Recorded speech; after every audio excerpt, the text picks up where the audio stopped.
अस्सलाम वालेकुम, आप देख रहे हैं पाकिस्तान टुनाइट। मैं हूं सैयद समर अब्बास। रियासत के दो अहम तरीन इदारों अदलिया और इस्टेब्लिशमेंट के दरमियान तनाव बढ़ रहा है। सुप्रीम कोर्ट में सेनेटर फैसल वाउडा और MKO पाकिस्तान के रहनुमा मुस्तफ़ा कमाल को तौहीन अदालत पर शो काज नोटिस जारी करते हुए अदालत ने तलब कर लिया है। सेनेटर फैसल वाउडा की प्रेस कॉन्फ्रेंस पर आज खुद नोटिस की समाअत चीफ जस्टिस काजी फाइज ईसा के सरबराही में जस्टिस इरफान सादत खान और जस्टिस नईम अख्तर अफगान पर मुश्तमिल 3 रुकनी बेंच ने की। इस मौका पर additional attorney general Aamir Rahman से चीफ जस्टिस काजी फाइज ईसा ने दरियाफ्त किया कि क्या आपने प्रेस कॉन्फ्रेंस सुनी, तौहीन अदालत हुई या नहीं। एडिशनल अटॉर्नी जनरल ने जवाब दिया कि मुझे जो वीडियो मिली उसके मुतल्लिका हिस्से में आवाज़ नहीं थी, कुछ हिस्सा खबरों में सुना है। इस पर चीफ जस्टिस ने रिमार्क्स दिए कि उनके खिलाफ इससे ज्यादा गुफ्तगू हुई लेकिन नजरअंदाज किया। मेरे नजरअंदाज करने का फायदा उठाते हुए सोचा कि हम भी तकरीर कर लें, लेकिन क्या आप इदारों को की तौकीर कम करना शुरू कर देंगे। अपनी बात जारी रखते हुए चीफ जस्टिस ने कहा कि जिसके पास दलाइल होंगे वो हम जजेस को भी चुप करा देगा। क्या चीख पुकार करके आप इदारों की खिदमत कर रहे हैं। मार्शल लॉ की तौसीक करने वालों का कभी दिफा नहीं करूंगा। अगर मैंने कुछ गलत किया है तो उसकी सजा दीगर जजेस को नहीं दी जा सकती। बंदूक उठाने वाला सबसे कमजोर होता है क्योंकि उसके पास कहने को कुछ नहीं होता। दूसरे दर्जे का कमजोर गाली देने वाला होता है। चीफ जस्टिस ने एडिशनल अटॉर्नी जनरल से मुकालमा किया कि अब वजन आपके कंधों पर है। क्या शो काज नोटिस होना चाहिए या सिर्फ नोटिस होना चाहिए। बाज़ात सुप्रीम कोर्ट ने फैसल वाउडा और मुस्तफ़ा कमाल को शो काज नोटिस जारी करते हुए तलब कर लिया और उनको 2 हफ्ते में जवाब जमा करवाने का हुक्म देते हुए केस की समाअत 5 जून तक मुलतवी कर दी है। और समाअत का हुक्मनामा भी जारी किया है जिसमें लिखा है कि प्रेस कॉन्फ्रेंस के जरिए बज़ाहिर अदलिया की तौहीन की गई। पैमरा मुस्तफ़ा कमाल और सेनेटर फैसल वाउडा की प्रेस कॉन्फ्रेंस में पूछे गए सवालात और उनके जवाब की तफसील भी पेश करें। हुक्मनामे में कहा गया है कि प्रेस कॉन्फ्रेंस में ज़ेर इल्तवा मुकदमात पर भी बात की गई। सबसे ज्यादा बातें मेरे खिलाफ की गई। मैंने हमेशा तहम्मुल का मुजाहरा किया। हमारी तहम्मुल मिजाजी को सताइश की नजर से देखने के बजाय ज्यादा शिद्दत नहीं आनी चाहिए। इदारों की तस्दीक नहीं होनी चाहिए। चीफ जस्टिस ने रिमार्क दिए कि हम खुद ही अपनी दुश्मनी के लिए काफी हैं, हमें किसी बैरूनी दुश्मन की जरूरत ही नहीं। अदालती हुक्मनामे में मजीद लिखा गया है कि दौरान समाअत सुप्रीम कोर्ट बार एसोसिएशन के नुमाइंदगान ने भी तौहीन अदालत की कार्रवाई से इत्तफाक किया है। सुप्रीम कोर्ट की समाअत और हालिया दिनों होने वाले एक के बाद एक प्रेस कॉन्फ्रेंस ने इस इम्कान को यकीन में बदल दिया है कि इस वक्त इदारों का टकराव अब बज़ाहिर बड़ा वाज़ेह नजर आ रहा है। नाज़रीन, हम आज के प्रोग्राम में बात करेंगे खैबर पख्तूनख्वा और वफाक के दरमियान भी एक तनाव की कैफियत इस वक्त नजर आ रही है। आज खैबर पख्तूनख्वा के वज़ीर आला अली मीन गंडापुर ने वफाक को 15 दिन का अल्टीमेटम जारी कर दिया है कि 15 दिन के अंदर अंदर बिजली के मसाइल हल किए जाएं और साथ साथ जो सूबे के बकाया जात है वो भी अदा किए जाएं। अगर ऐसा नहीं होता, 15 दिन में बात उनकी नहीं सुनी जाती, तो फिर वो टेक ओवर कर लेंगे तमाम ग्रिड स्टेशन को जो कि वफाक के अंडर आते हैं। ये तनाव किस तरह से कम होगा और दीगर अहम सियासी मामलों पर बात करेंगे। हमें प्रोग्राम में ज्वाइन किया है मुस्लिम लीग नून के हनीफ अब्बासी साहब ने। बहुत शुक्रिया हनीफ अब्बासी साहब हमें प्रोग्राम में ज्वाइन करने के लिए। सर, ये बताएं कि आजकल जजेस के वाले से बड़ी गर्मा गर्म किस्म की प्रेस कॉन्फ्रेंसेज हो रही हैं, हुकूमती कुछ रहनुमाओं की जानिब से भी, फिर आपके इत्तेहादियों की जानिब से भी, और हुक्मरान इत्तेहाद के काफ़ी लोग जो है आजकल जुडिशरी को बड़ा ज़रा अटैक कर रहे हैं। ये बताएं कि 2 लोगों को तो आज शोकाज भी हो चुका है, फैसल वाउडा को और मुस्तफ़ा कमाल को। मकसद क्या है सारी मुहिम का, अचीव क्या करना चाह रहे हैं इस मुहिम में से? सही मुहिम का तो मुझे नहीं मालूम कि मुहिम क्या होती है। एक बड़ी कंसर्टेड मुहिम नजर आ रही है। देखे ना, पहली बात तो ये अटॉर्नी जनरल की प्रेस कॉन्फ्रेंस होती है, अता तारिर साहब की होती है, आज़म मजीद तारिर साहब की होती है, फैसल वाउडा की, फिर तलाल चौधरी साहब की। मैं तो किसी मुहिम का हिस्सा नहीं हूँ। आप तो नहीं, लेकिन हुक्मरान इत्तेहाद नजर आ रहा है कि इशू ये है कि देखें, मैं तो वो शख्स हूँ या हमारी लीडरशिप वो है जो अदालतों में पेश होती रही है। इस वक्त का चीफ जस्टिस मेरे हल्के में मेरे पॉलिटिकल अपोनेंट की कैंपेन के लिए चला जाता है। खाजा साहब ने भी कुछ किसी का कुछ भी नहीं कहा, उन्होंने लोहे के चने कहा था ना, तो क्या पॉलिटिकल बलकर है, उसने बात करनी है। तलाल चौधरी ने भी कुछ इस तरह की बातें पॉलिटिकल समर भाई करनी होती है ना, पॉलिटिकल बात होती है। बैठे वहाँ पे दनियाल अजीज ने सुन ले, मैं तो किसी के खिलाफ, मैं तो आज तक मैंने कहा ना मैंने छुट्टी पार्टी की बात करूं, सारा कुछ बात तो कर ही नहीं रहा मैं। फिर मैं भी पार्टी सारी की बात कर रहा हूँ ना, कि फलां के साथ ये हुआ, फलां के साथ ये हुआ। 15 किलो हीरोइन डालेगी, सुओ मोटो हुआ, किसी जज ने सुओ मोटो लिया? ये पाकिस्तान की तारीख में कभी हुआ है? कहने से बड़ा बेटे से तनख्वाह ना लेने के ऊपर मुल्क के 3 दफा के वजीर आजम को आपने नाअहल कर दिया, पूरा मुल्क तबाही की तरफ आपने धकेल दिया। अच्छा ठीक है, एक ही है। अब वही टोला उठ के, उसी में से अगर वो उठ के अगर फिर किसी शख्स को इक़्तिदार में लाना चाहता है तो ये तो ज्यादती होगी ना। अच्छा, अब हम जो हैं हम अदालतें भुगतें, जेलें भुगतें, हमें तो कभी किसी ने नहीं कहा गुड टू सी यू, हमें तो नहीं कहा गया कि अदालत से इसको मर्सिडीज पे लेके आना है। यानी आपको ये शुबा है आज के वो सुन लेना, सहूलतकारी हो रही है सारी, उनको सुने ना, सहूलतकारी किसी एक तरफ इशारा ना करें, सहूलतकारी हर जगह से हो रही है। जिसको 2018 में सहूलतकारी ये नहीं थी कि 3 दफा के वजीर आजम को किसने हटाया, जो मर्जी ताकतवर होता, जब तक अदालतें ना हटाती कैसे हट सकता था। जितना मर्जी कोई ताकतवर होता, जब तक हनीफ अब्बासी को जज सजाए मौत ना देता या उम्र कैद ना देता तो कैसे होता, ये मुमकिन होता। इसीलिए कहने से मुराद ये है, से पहले भी देखा, पीटीआई के साथ भी होता। मैं सुने वो पीटीआई के साथ कुछ भी नहीं हुआ सर, जो हमारे साथ हुआ है वो भी गलत, ठीक है ना जी, ये भी गलत है। सुने नहीं, हम इस वक्त एक सेक्टर की बात कर रहे हैं, हम अदालतों की बात कर रहे हैं, हम अदालतों की बात कर रहे हैं, हम अदालतों की बात।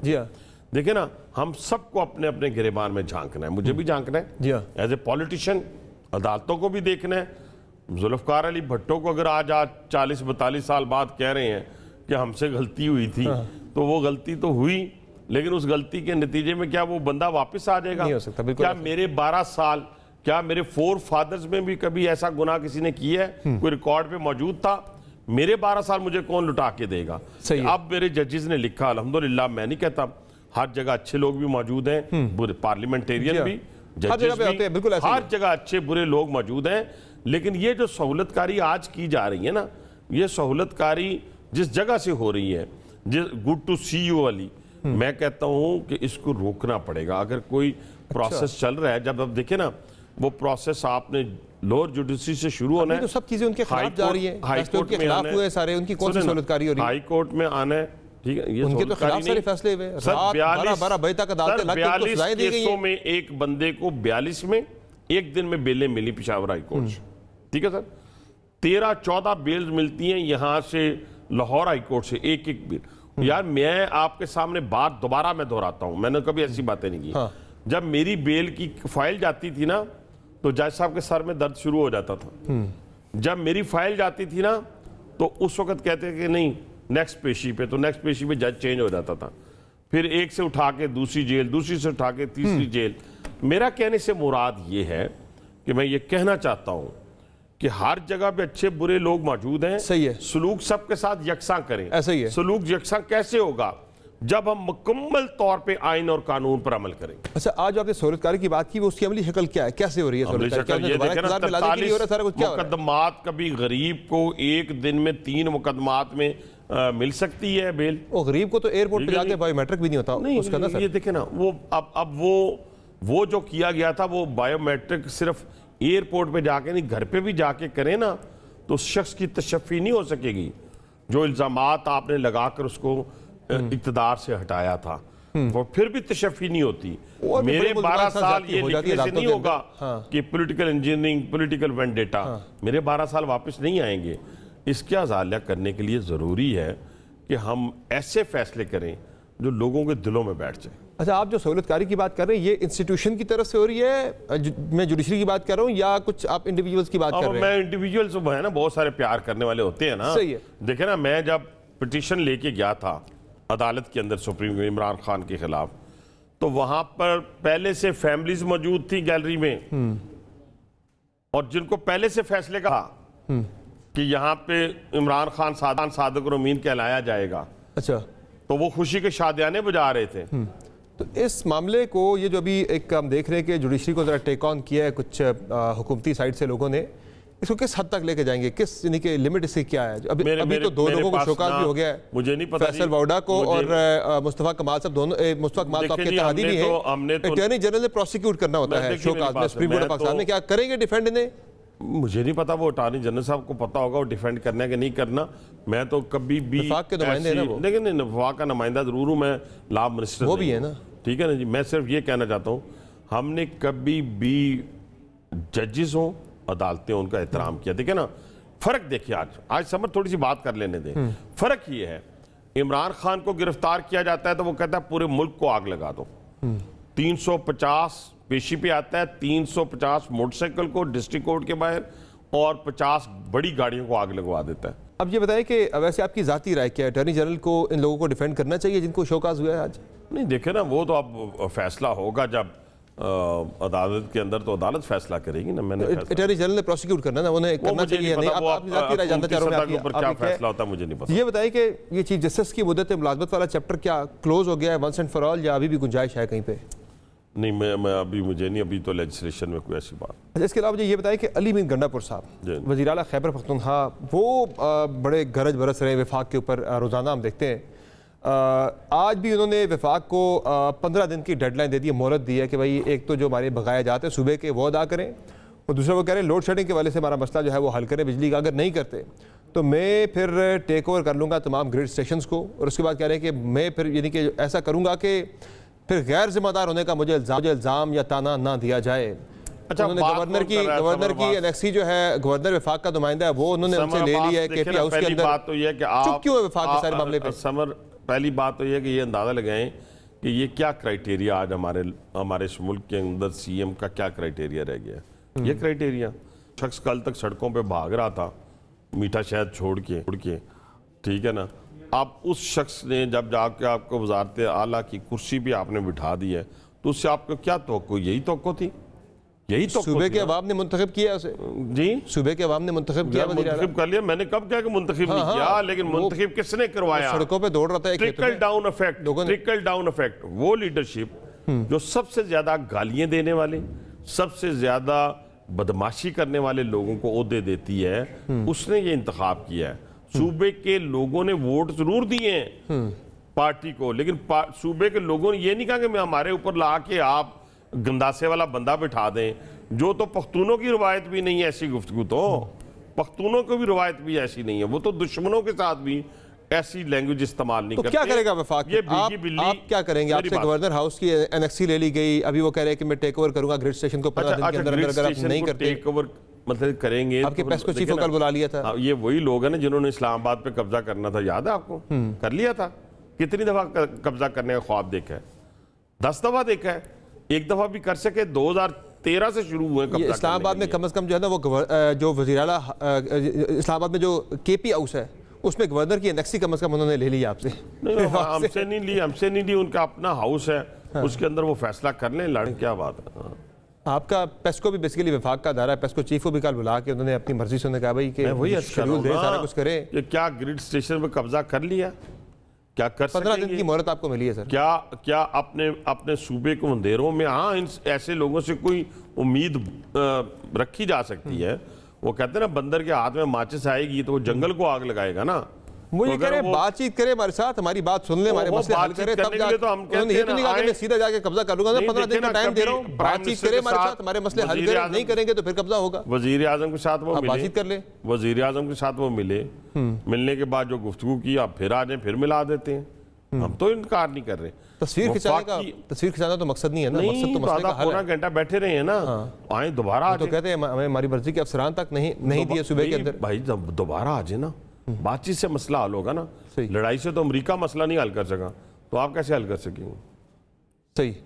तो 15 दिन बाद अगर वो कर लेते, टेक ओवर करने देंगे उन्हें ग्रिड स्टेशंस को? वफाक की, देखिए मैं अभी वफाकी हुकूमत के नुमाइंदे के तौर पर आप क्या कह रहे हैं? पे तो समर में बात नहीं करूंगा ना कि कर लें तो फिर क्या होगा, हिंदुस्तान इस तरह कर ले तो फिर क्या होगा। 15 दिन जब करेगा तो फिर देखेंगे, उसे करेंगे तो देखेंगे। मुझे ये बताया सर कि इस वक्त वफाक में कुछ 2 वजारतों के बारे से खबर चल रही है, इत्तलात की और दाखिला की, कि मुस्लिम लीग नून में ये डिस्कशन चल रही है 2 वजारतों में तब्दीलियों के वाले से। है कोई ऐसा मामला? नहीं, ऐसी कोई बात नहीं है। बिल्कुल अतात सब ठीक जा रहे हैं उसमें, अच्छा काम कर रहे हैं।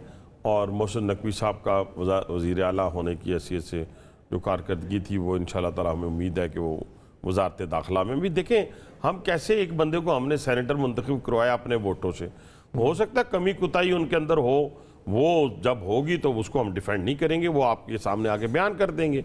लेकिन अभी तो देखें ना, उन्हें जुम्मा 8 दिन उन्हें वजारत दाखिला संभाली है, तो उसके अंदर उनकी कारकर्दगी मैं कहूँ जी बहुत अच्छी है, वो भी मैं नहीं कह सकता। नहीं जी हो ही नहीं, अच्छी ही नहीं है, वो नहीं काम ही नहीं कर रही, अभी नहीं मैं कह सकता। अभी प्रोबेशन पीरियड चल रहा है अभी। यस, अभी ठीक है, आप बिल्कुल आपके अल्फाज ठीक है। अच्छा, मुझे ये बताइए सर कि इस वक्त एक टेंशन की फ़ज़ा देख रहे हैं जुडिशरी और इस्टेब्लिशमेंट के दरमियान, जो नज़र भी आ रही है। जो प्रेस कॉन्फ्रेंसेस 5-6 पिछले 3-4 रोज़ में हुई हैं, वहाँ से शोकाज भी आ गया है।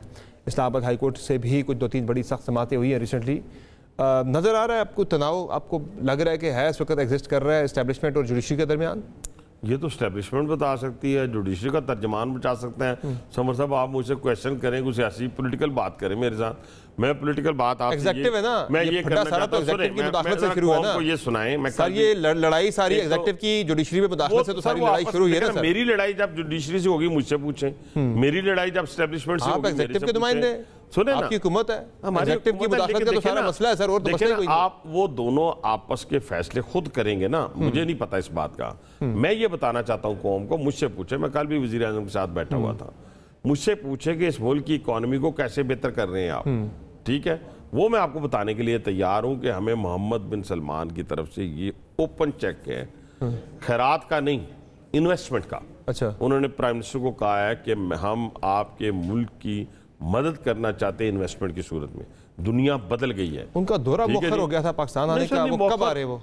सर देखें, 1 महीने के अंदर अंदर प्राइम मिनिस्टर गए पहली, उसके बाद उनके फॉरेन मिनिस्टर आए, प्राइम मिनिस्टर फिर गए, याद है आपको? बिल्कुल। फिर उनके 58 जो प्राइवेट कंपनीज की डेलीगेशन जो है, प्राइवेट इन्वेस्टर जो है, वो 58 के करीब पाकिस्तान में आए।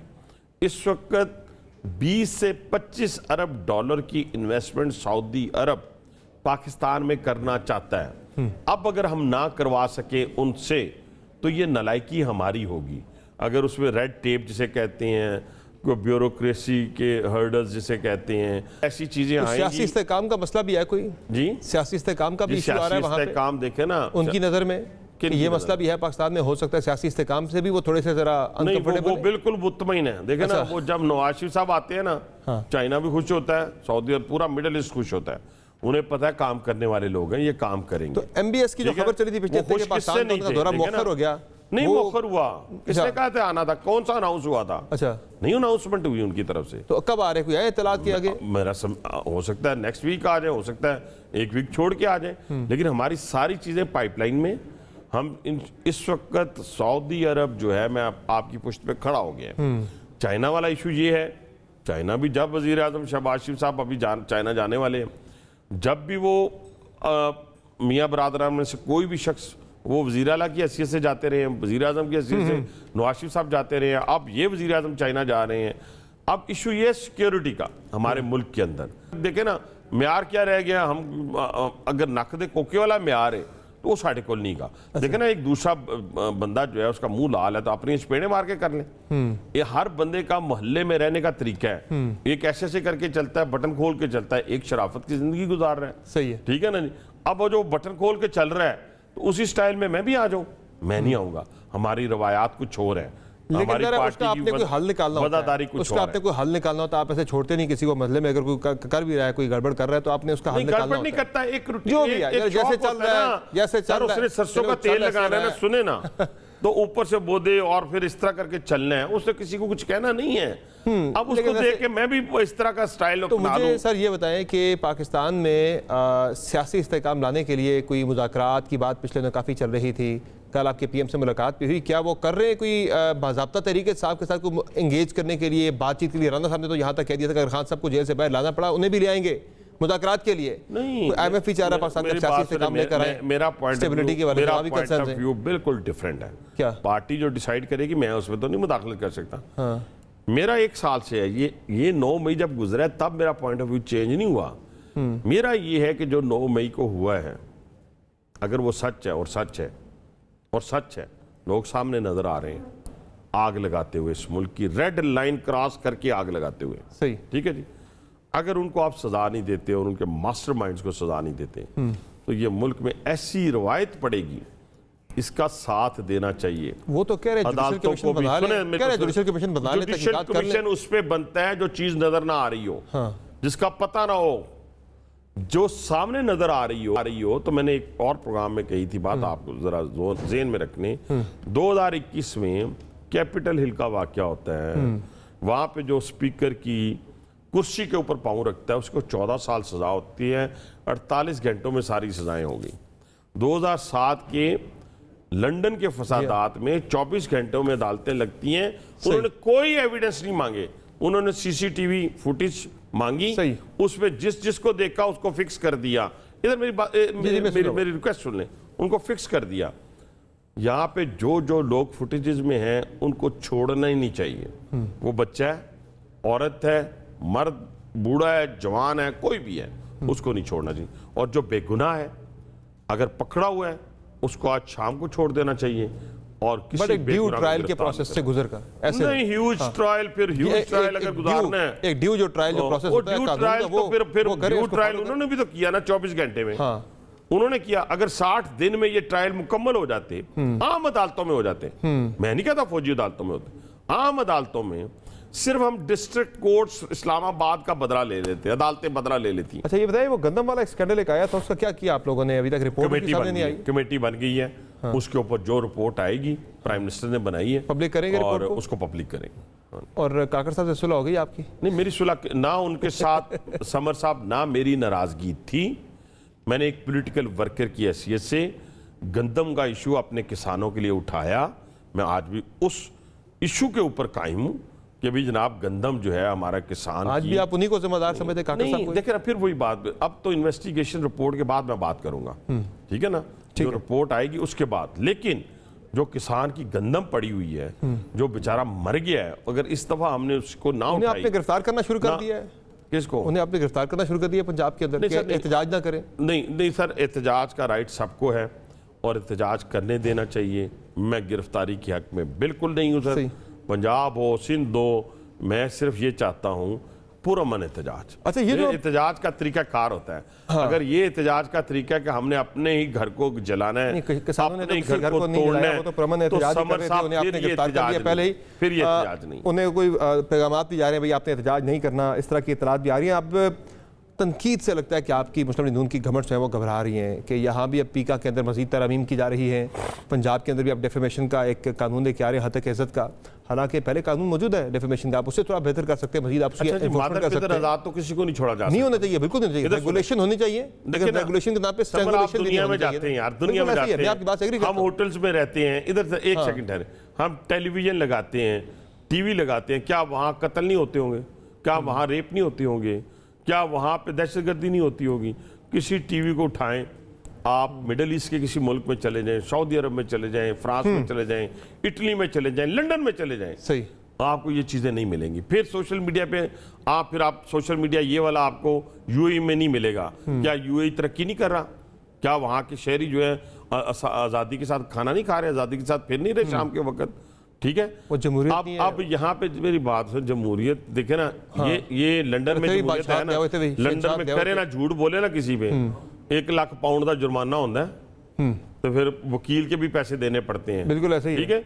यहाँ जिसकी पगड़ी चाहे आप उछाल के रख दें, डेफेमेशन का कानून मौजूद है पाकिस्तान के अंदर, आप सूबे का अलग से लेके आ रहे हैं, कल केपी वाले ले आएंगे जी, हाँ साहब के नाम पे आप तनकीद नहीं कर सकते, सूबे आप तक जाएंगे, कल उसको स्ट्रॉन्ग करना है, बिल्कुल करें, पॉजिटिव तनकीद ठीक है, लेकिन अभी आप सोशल मीडिया खोलें, ना किसी की बहन, ना किसी की बेटी, वो तो बिल्कुल, ना किसी की माँ, रेगुलेशन बहुत जरूरी है, रेगुलेशन बहुत जरूरी है, लेकिन रेगुलेशन के नाम पे स्ट्रैंगुलेशन नहीं होनी चाहिए। ये हमारे दीन का सबसे पहला तकाजा ये है, आप दूसरे के ऐबों को छुपाएं, अगर ऐब हो, और तोहमत लगाना सबसे बड़ी जो है वो गुनाह है।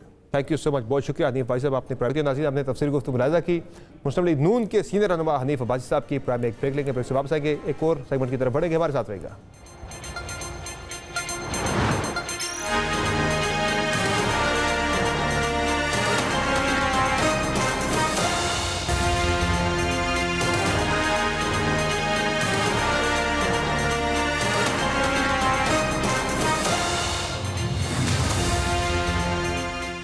वेलकम बैक नाज़रीन। इस वक्त मुल्क की जो सियासी सूरत हाल है उसमें पाकिस्तान तहरीक इंसाफ एक मरकज़ी एक उसमें रोल में नज़र आ रही है कि अगर आप बात करें मुल्क में एहतजाजी तहरीक को भी तहरीक इंसाफ जो है वो लीड करने जा रही है। इस वाले से जलसे तो काफ़ी प्लान किए गए, लेकिन जलसा एक भी बड़ा जलसा केपी के अलावा कहीं भी तहरीक इंसाफ नहीं कर सकी। अब खान साहब प्लान कर रहे हैं कि आर्मी चीफों को खत भी लिखने जा रहे हैं। इसके अलावा जनाब ये जो मामला है जजेस के वाले से, उस पर भी तहरीक इंसाफ ने एक स्टैंड लिया कि भाई हम खड़े होंगे जजेस के साथ, लेकिन किस हद तक खड़े होंगे, अपना कंडक्ट पिछले रिसेंट पास्ट में क्या रहा है, बात करेंगे सारी सूरत हाल पे पाकिस्तान तहरीक इंसाफ के सीनियर रहनुमा मोहम्मद खान साहब से। बहुत शुक्रिया अली मोहम्मद खान साहब, आपने प्राइम में ज्वाइन किया।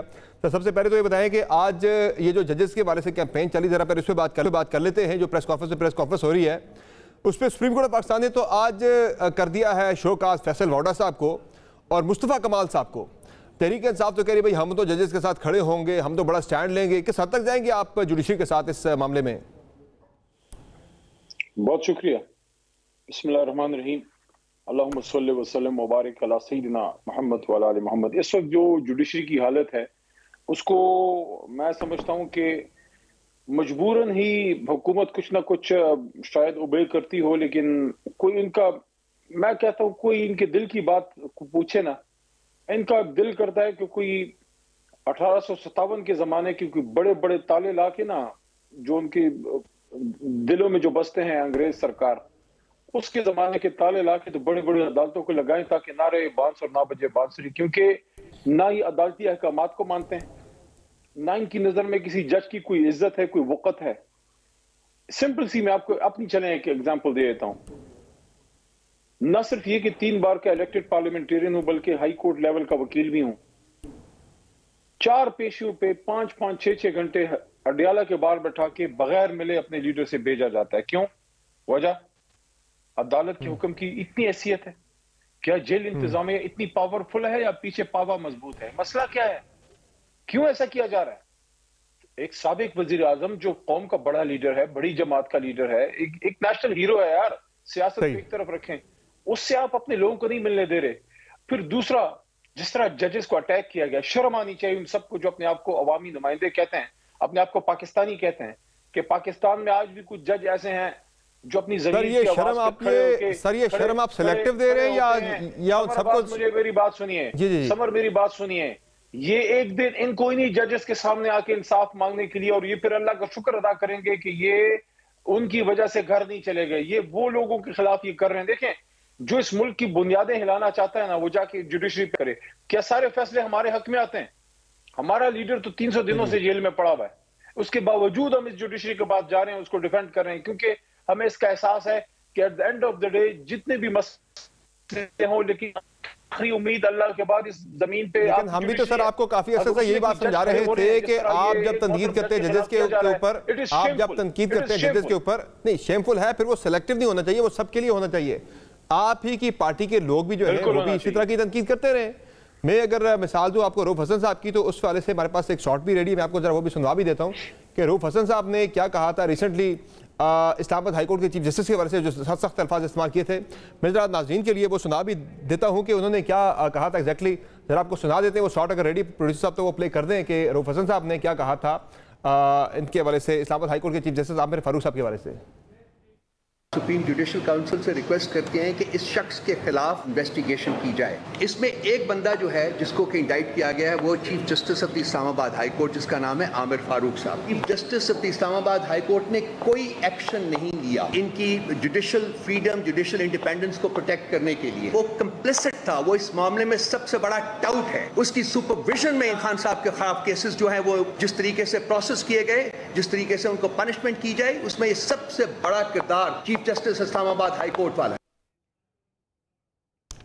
अली मोहम्मद खान साहब, आप एक हाई कोर्ट के चीफ जस्टिस को टाउट तक कह दें, आप जो है वो ठीक हैं और कोई दूसरा कहे तो वो गलत है सारा। फिर जब यानी कि अगर कोई कर रहा है इस तरह की बातें, वो जो आप कह रहे हैं ना शेमफुल है सारा, वो फिर आप सबको शर्म दिलाएं जो कर रहे हैं। आप अपनी पार्टी के लोगों को फिर आप शर्म दिलाएं, भाई आप ही गलत कर रहे हैं। फिर क्या मैंने इस लफ्ज को डिफेंड किया? नहीं, डिफेंड की बात है जी जी, तो फिर आप कहें रऊफ हसन साहब ने जो किया ये भी शर्मनाक है। नहीं कहना चाहिए, ये लफ्ज नहीं कहना चाहिए। देखिए, मैं एक सियासी आदमी हूं, मैं सियासी बात करता हूं, मैं डिफेंड करूंगा अपने लीडर इमरान खान साहब की किसी बात को। बाकी किसी हमारे मेंबर ने, मोहतरम मेंबर ने जो बात की है, आप उनसे पूछें। मैं नहीं डिफेंड करता इस तरह की सख्त लफ्ज को। अगर कोई गलत चीज है उसके खिलाफ कानूनी चाराजोई की जानी चाहिए। अगर एक जज से हम मुतमईन नहीं है उसके खिलाफ, जिस तरह आज जो 2 जज साहिबान हैं उनके हवाले से हमारे वकला अब रिक्यूजल की एप्लीकेशन हाई कोर्ट में जमा करने लगे हैं। किसी जज पे आपको एतमाद नहीं है तो उसकी जात को टारगेट किए बगैर उसके कंडक्ट को आप आईने पैराए में किसी भी अदालत में चैलेंज कर सकते हैं कि हमें आप पे एतमाद नहीं है, बराए करम आप अपनी जगह किसी दूसरे मोहतरम जज को मौका दीजिए। लेकिन जिस तरीके से हाई कोर्ट के एक मोहतरम जज को हुकूमती लोगों ने बाकायदा प्लान के तहत प्रेस कॉन्फ्रेंस होती है, 4-5 बंदे बैठते हैं, इधर से बात आ रही, उधर से बात आ रही है। क्यों? क्योंकि वो जज जो है वो अपने जमीर के मुताबिक, आईन के मुताबिक फैसले दे रहा है, वो किसी की प्रेशर में नहीं आ रहा। हमारे दौर में ये भी बता दूं हमारे दौर में हमारी हुकूमत का भी फेवरेट नहीं था वो, तो ठीक हो गया ना। मैं ये कहता हूं कि इन सबको अपने अपने किरदार पे, मुझे सबसे पहले और सबको सोचना चाहिए कि इस तरह इस मुल्क के साथ प्लीज ना कीजिए जी। और आपने भी उस वक्त बिल्कुल जो आप कह रहे हैं आपके फेवरेट नहीं, आपके फेवरेट भी नहीं थे, आप गालिबन बाबर सत्तार साहब की बात कर रहे हैं कि उस वक्त जब आप पार्लिमानी कमेटी में थे जजेस की तकर्री की वजह से आपने मुखालफत की थी बाबर सत्तार साहब की, ना सिर्फ आपने खुद की थी बल्कि आपने राना सनाउल्लाह साहब को भी कन्विंस करने की कोशिश की थी कि आप भी मुखालफत करें। देखिए, ये तो कमेटी की इंटरनल डिस्कशन है, उस पर तो मैं कभी बात नहीं करता, ना उस पर कभी बात होनी चाहिए। लेकिन मैं आपको अपनी हुकूमत का कह रहा हूं, किसी एक जज की बात नहीं कर रहा, लेकिन मैं आपको अपनी हुकूमत का कह रहा हूं कि बहुत से जजेस ऐसे थे जो हमारे कोई, या हम उनके या वो हमारे फेवरेट नहीं थे, लेकिन कभी आप मेरी जमात के, और ये मैं आपको अब चैलेंज कर रहा हूं, मुझे पता है आप चैलेंज लेते हैं, मेरी जमात के किसी जिम्मेदार सियासी रहनुमा को एक बयान आप नहीं बता सकते जिसमें उसने किसी जज को टारगेट किया हो, कि उसके बच्चों को टारगेट किया हो, उसकी जात को टारगेट किया हो। और अब तो सारी हदें क्रॉस हो गई ना। ये भी जो मैंने आपको सुनाया कुछ देर पहले, रऊफ हसन साहब वो पार्टी के जिम्मेदार पोजीशन पे नहीं है क्या? रऊफ हसन साहब आपकी पार्टी के मरकजी तर्जुमान है, वो जज को एक चीफ जस्टिस को टाउट कर रहे हैं वो। आपने देखिए, मैंने उस बयान को डिफेंड नहीं किया, मैंने अपनी उस दौर के सियासी रहनुमा शाह महमूद कुरैशी थे, उस वक्त असद उमर साहब थे, उस वक्त शफकत महमूद साहब थे, उस वक्त और सीनियर लोग मौजूद थे। आप किसी एक का मुझे नहीं बता सकती, कोई संजीदा सियासी रहनुमा की मैं बात कर रहा हूँ, इलेक्टेड पार्लियामेंटेरियन जो अवाम से वोट लेके आता है। मैं देखिए, बात कहीं और जा रही है। नुक्ता क्या है? नुक्ता ये है कि इस वक्त इस जुडिशरी को हमने पाकिस्तान के लिए मजबूत करना है, किसी जमात के लिए मजबूत नहीं करना। और अगर आप गिनने पे आए तो हमसे 20 गुना ज्यादा रिलीफ नून लीग या पीपल पार्टी को मिला होगा, लेकिन इसके बावजूद कभी भी उन्होंने इस जुडिशरी को उस वक्त कभी सपोर्ट नहीं किया, कभी डिफेंड नहीं किया जब डिफेंड करने का वक्त था। इवन यहां तक मुझे कहने दीजिए कि एक जमाना था, और आपको याद होगा आप रिपोर्टिंग करते थे कि शहीद मोहतरमा बेनजीर भुट्टो साहिबा ने ये तक कहा था कि ये मेरा चीफ जस्टिस है, इसके घर पे मैं पाकिस्तान का झंडा लगाऊंगी। लेकिन जरदारी साहब ने नहीं लगाया, बल्कि गवर्नर राज लगाया वहां पंजाब में। और तब वो सब कुछ ठीक हुआ जब पंजाब से नवाज शरीफ निकले, या इमरान खान निकले, काजी हुसैन अहमद साहब निकले, हम वकला निकले। जब वकला निकले तो फिर सियासी रहनुमाओं के भी पैरों में जो है सांस आई। अगर वकला ना निकलते, सियासी रहनुमा भी निकलने जोगे नहीं थे। तो इसलिए मैं आपको ये कह रहा हूं कि यहाँ हर किसी को अपनी मर्जी का जज चाहिए, किसी को जज नहीं चाहिए जो आइन के मुताबिक फैसले करे। अब अगर खड़े हो रहे हैं, कुछ लोग खड़े हो रहे हैं, उनके साथ अब खड़े होने का वक्त है। ठीक, खड़े होने का वक्त है उनके साथ, और आप डट के खड़े होंगे उनके साथ जो पार्टी की पॉलिसी अब तक की बन चुकी है। ये बताएं सर कि ये जो अली मीन गंडापुर साहब आपके वज़ीर आला हैं, वो आजकल काफ़ी ज़्यादा गुस्से में नज़र आ रहे हैं और बड़ा वो गरज बरस रहे हैं आजकल वफाकी हुकूमत को, बड़ी वो आजकल थ्रेट्स भी दे रहे हैं, धमकियाँ भी दे रहे हैं। आज उन्होंने 15 दिन का अल्टीमेटम दे दिया है वफाकी हुकूमत को बिजली के बारे से और हमारे वाजबात के बारे से। अगर आप नहीं हमारी बात सुनते 15 दिन के अंदर अंदर तो मैं ग्रिड स्टेशन को टेक ओवर कर लूँगा। तो ये क्या है सर कि वो कभी गवर्नर का जो है वो कहते हैं हम दाना पानी बंद कर देंगे, कभी गवर्नर हाउस जो आप KP हाउस है उसकी जो उसमें जो गवर्नर अनेक्सी है वो बंद कर देते हैं, आप उनसे ले लेते हैं। ये वफाक के साथ ज्यादा कोई टकराव की तरफ नहीं चलेंगे? गंडापुर साहब जो है,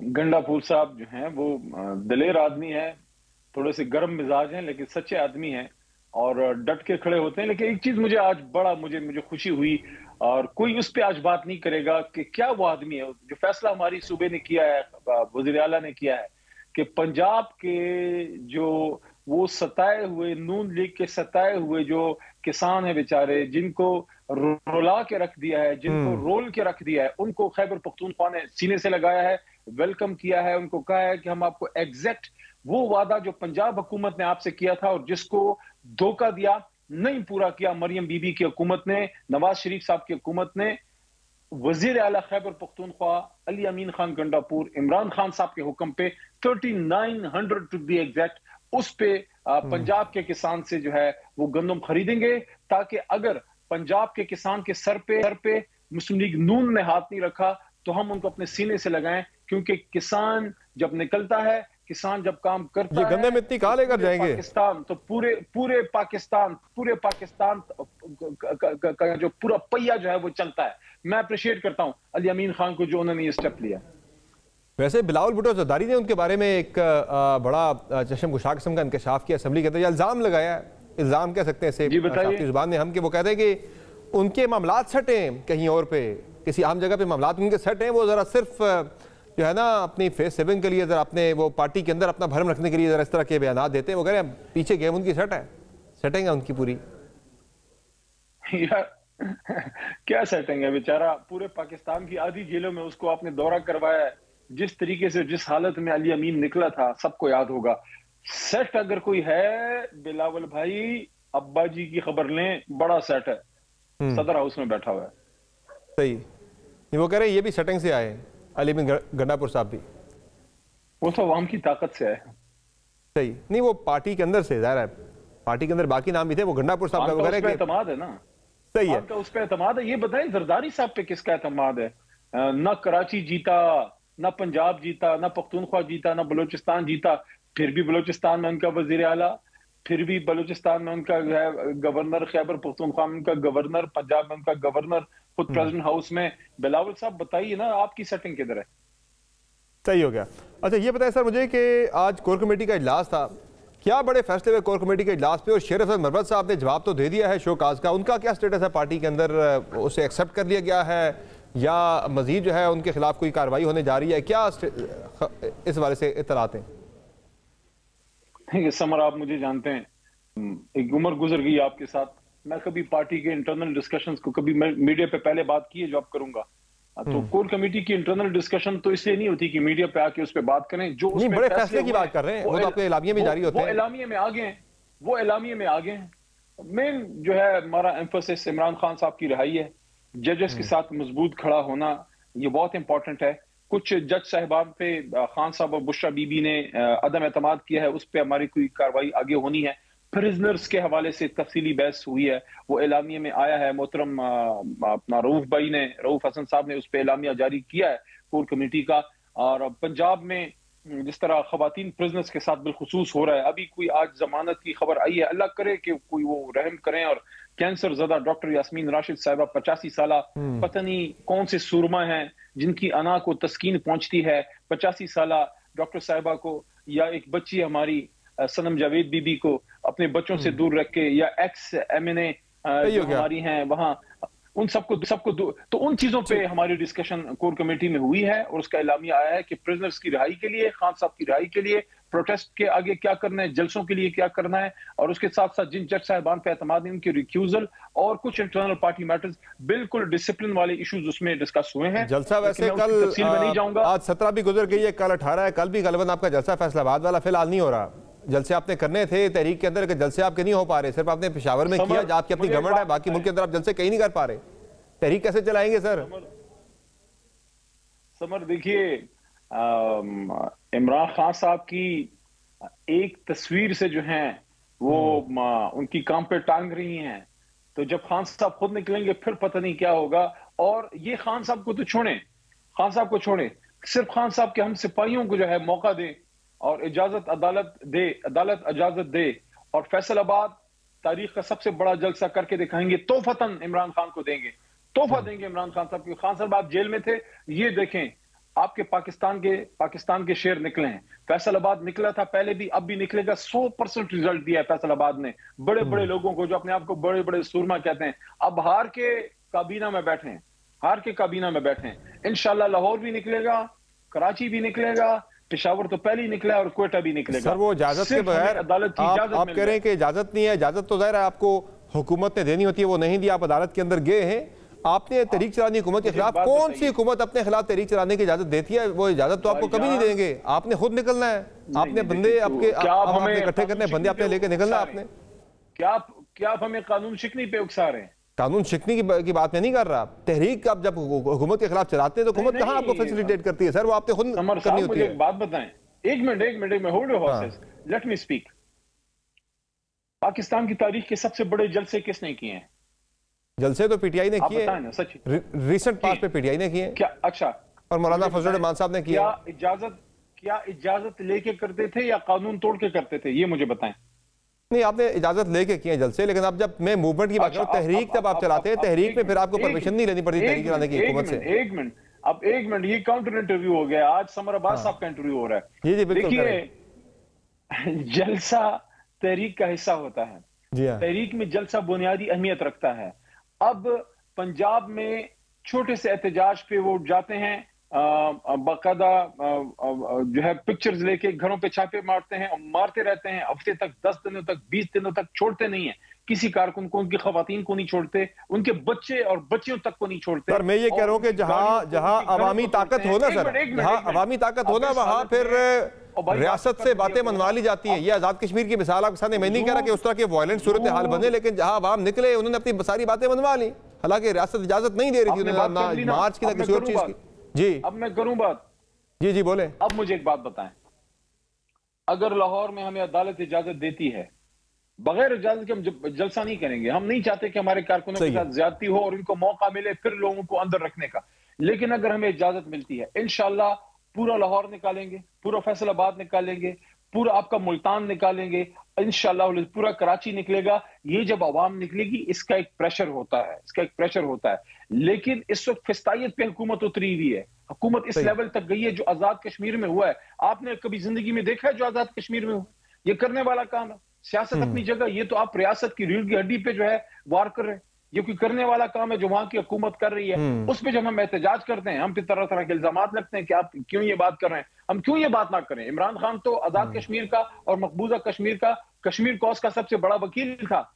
हम पे इल्जाम लगाते थे, अब जाके खुद ये क्या कर रहे हैं?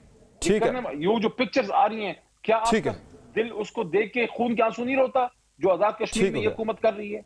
जी हाँ, बिल्कुल सही है। बहुत शुक्रिया अली मोहम्मद, आपने प्राइम में अपना कीमती वक्त दिया। नाज़रीन, आपने गुफ्तगू सुनी अली मोहम्मद खान साहब की, जिनका कहना है कि तहरीक चलाएंगे लेकिन जलसे अगर करेंगे तो वो इजाज़त से मशरूत होंगे, इजाज़त अगर नहीं मिलेगी तो जलसे नहीं किए जाएंगे। तो फिर ये तहरीक कैसे आगे बढ़ेगी, ये बड़ा सवाल है। प्राइम में एक मुख्तसर ब्रेक लेंगे, ब्रेक से वापस आएंगे, बात करेंगे। टैक्स कलेक्शन हुकूमत के लिए एक बड़ा चैलेंज बना हुआ है। IMF तो पीछे नहीं हट रहा, लेकिन हुकूमत जो है वो भी अब जो है डट गई है इस मामले के ऊपर कि हमने टैक्स कलेक्शन करनी है और जो नॉन फाइलर्स हैं उनकी सिमें भी ब्लॉक करनी है और किसानों को भी हाँक के लेके आना है हर सूरत में। टैक्स नेट के अंदर कैसे लेके आएंगे? किसान दोस्त ऐप के ऊपर अभी तक सिर्फ 75 लोग रजिस्टर हो सके हैं। बात करेंगे ब्रेक के बाद, हमारे साथ रहिएगा।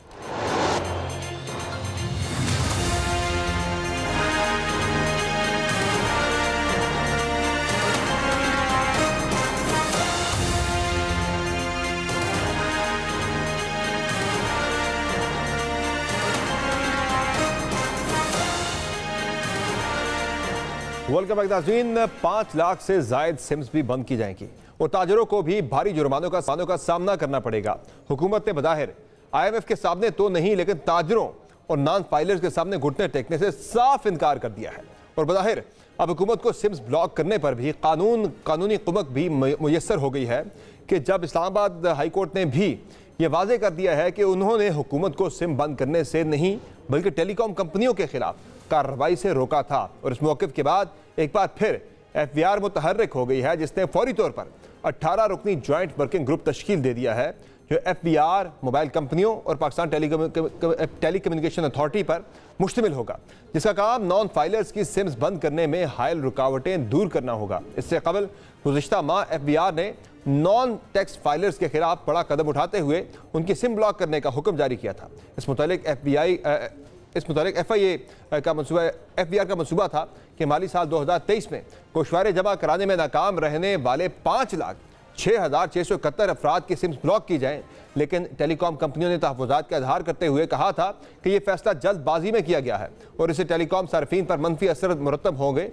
जिसके बाद PTI ने सिम्स बंद करने से माजरत कर ली थी। ताहम अब हुकूमत इस मिशन में भी फिर आगे बढ़ने जा रही है। जहां नॉन फाइलर सिम ऑपरेटर्स की खैर नहीं होगी, वहां टैक्स ना देने वाले, गोशवारे न जमा करवाने वाले ताजरों के खिलाफ भी एक्शन तेज होने लगा है। ताज़ा तरीन पेशरफ्त के मुताबिक वफाकी हुकूमत आइंदा बजट में ताजर दोस्त ऐप के तहत रजिस्टर्ड न होने वाले ताजरों पर भारी जुर्माने आयद करने समेत दीगर सजाएं मुतारिफ करवाने पर गौर कर रही है। इन तजावीज़ में नॉन फाइलर्स के बैंकों से कैश निकलवाने पर मजीद टैक्स लगाना शामिल होगा, जिसके तहत नॉन फाइलर्स के बैंकों से 50,000 से ज्यादा रकम निकालने पर एडवांस टैक्स 0.6% से बढ़ाकर 0.9% किए जाने का इम्कान है। अहम बात यह है कि हुकूमत की मौजूदा तवज्जो छोटे ताजरों के रजिस्ट्रेशन पर है, जिसका तखमीना 3.2 मिलियन लगाया गया है और 30 अप्रैल को गुजरने वाली डेडलाइन तक अब तक सिर्फ 75 ताजरों ने इंदराज कराया है FBR के वक्त। IMF प्रोग्राम के 22 टैक्सों पर ड्यूटी में मजीद रियायत तो छूट नहीं दी जा सकती, क्योंकि हाल ही में मुकम्मल होने वाली स्टैंड बाई अरेंजमेंट प्रोग्राम में यह तय किया गया है कि किसी किस्म की तरजीही सलूक